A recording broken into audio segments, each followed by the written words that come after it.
గ్రంథం నుండి ఎఫెసీయులకు రాసిన పత్రిక 2వ అధ్యాయము 13వ వచనంలో యేసు రక్తం ద్వారా మనము సమీపస్థులమై ఉన్నాము. ప్రియులారా, అప్పటి వరకు మనము దేవునికి దూరంగా ఉండి ఉన్నాము.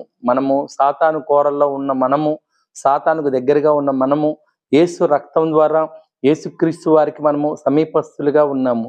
యేసు ప్రభు వారికి మనం దగ్గర అయ్యాము. మరి అదేవిధంగా యూదులు రక్షణ పొందినప్పటికీ కూడా మనము యేసు రక్తంలో కడగబడినప్పుడు మనము యూదులతో పాటు సమానమైన వారసులమై ఉన్నాము. దేవుడు మనల్ని దగ్గరికి తీసుకున్నాడు. దేవుడు తన బిడ్డలుగా మనల్ని ముద్రించుకున్నాడు. ప్రియులారా, దూరంగా ఉన్న మనము, లోకస్తులుగా ఉన్న మనము, మీలో ఇంకా ఎవరైనా సరే లోకంలో పడిపోయి ఉంటే, దేవునికి దూరంగా ఉంటే, యేసు ప్రభువారు తన గాయపడిన హస్తములతో మన వైపు చేయి చాచి మనల్ని పిలుస్తున్నాడు. కనుక ఎవరైనా సరే ఇంకా లోకమును ప్రేమిస్తూ దేవునికి దూరంగా ఉన్నవారు ఎవరైనా ఉన్నట్లయితే యేసు ప్రభువును ప్రేమించి యేసు రక్తంలో కడగబడి ఆయనకి సమీపంగా వచ్చి ఆయనిచ్చే ఆశీర్వాదాలు పొందాలని తెలియజేయచ్చు. దేవుడి వాక్యమును దీవించునుగాక. ఆమేన్.